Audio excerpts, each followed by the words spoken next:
When I first met Isabella, I was 24, not 20 as some people might assume when they hear how long we've been together. Back then life was far from glamorous. I just graduated and was working as a legal assistant on a dusty construction site, trying to make ends meet. Isabella, Tina as everyone called her then, was a nurse at a small local hospital. Kind-hearted, focused, and always exhausted from double shifts, but she still managed to light up any room with her presence. We met through mutual friends one evening and things moved fast.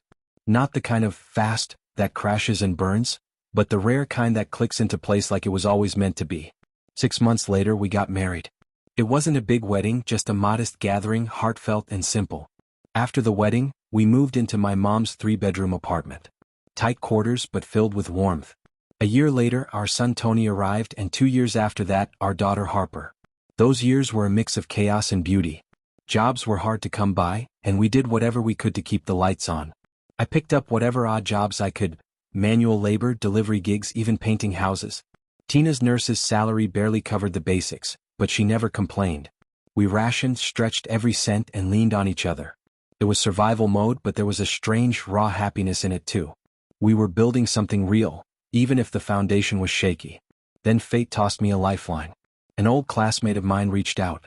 He had started a construction business, specializing in wooden bathhouses, saunas, and even custom bows.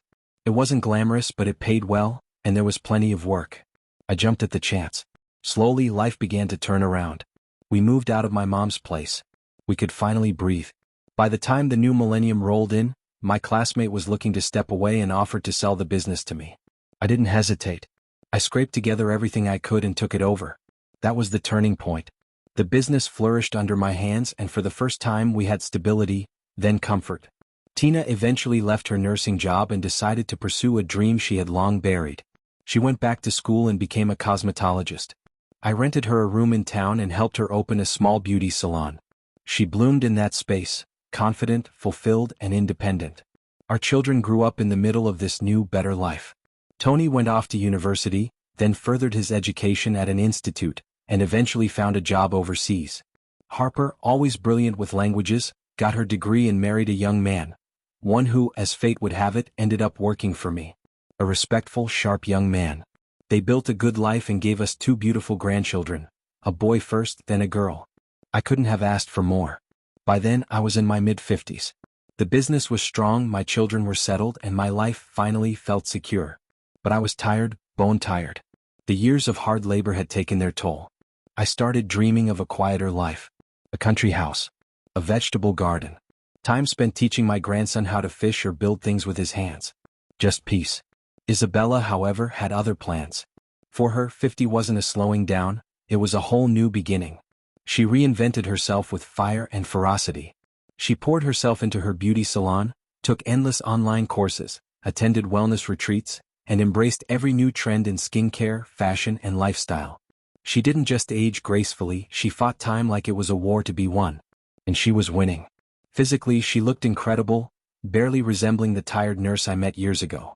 But emotionally, mentally, it was like we were no longer walking the same road. I didn't complain. I respected her choices. I admired her drive. I kept up where I could, working out, eating clean, dressing well. But while I sought calm, she sought adventure. When I brought up the idea of retiring to the countryside and spending more time with the grandkids, she brushed it off. That life's not for me. Not yet, she said. I accepted it. We compromised. I suggested we at least renovate the old country house, and to my surprise, she agreed. She even took the lead, hired a designer, picked out plans, and told me to trust her. 3 months passed and things seemed fine. Then one day, my accountant placed a thick bill in front of me for signature. I skimmed it and nearly choked. The designer's fee alone was staggering. I hadn't realized I'd essentially signed a blank check. I called Isabella immediately. Don't you think this bill is a bit much? Did you find the most expensive designer in town? I asked, trying to keep calm. She didn't appreciate the tone. He's the best, she snapped. And if you don't like it, you should have handled it yourself. That stung. Her tone, her words, everything. I felt like an outsider in my own life. Like I was funding a project I had no say in. Our relationship, already strained, became tenser. She was always busy, always with a client or studying or traveling for a workshop. I was home, managing the business, keeping the family afloat. It felt like she was living a life completely separate from mine. Then came the security cameras. I'd installed them around the renovated country house, part of my plan to keep the family safe. One afternoon, out of curiosity, I decided to check the footage from my office. What I saw left me cold. There she was, Isabella. Radiant. Laughing. Glowing. With the designer. They were alone often. Too often. Laughing over lunch. Walking closely. Smiling like teenagers. Reviewing plans with more touching than necessary. It was subtle but undeniable. My gut twisted. She hadn't even tried to hide it. She probably didn't think I'd ever bother to watch. I waited. I didn't accuse her right away. But eventually I couldn't hold it in. I confronted her. Showed her the footage. She tried to deny it at first, her face flushed with guilt. Then, slowly she confessed. "We love each other," she said softly, almost ashamed. "He's the love of my life." My world cracked right down the center. I didn't yell. I didn't throw things. I simply looked at her and said, "Then I hope your new life brings you everything you're chasing." I moved to the country alone not long after. I kept working, slower, steadier. I started teaching my son-in-law the business. He picked it up faster than I expected. I trusted him more than anyone. I began to let go. Brick by brick, I handed over what I had built. Meanwhile, Isabella's golden boy, the designer, revealed his true colors. He loved the attention, the gifts, the lifestyle. But loyalty? That wasn't part of his character. Within months he had moved on, to the daughter of a local politician no less. Young, pretty, and pregnant with his child. When Harper told me, I just nodded. "He left Mom," she said. "She's been crying. Says she regrets everything but is too ashamed to come back." I didn't say anything. I didn't feel angry anymore, just numb. Today I live a quiet life outside the city. The garden grows well.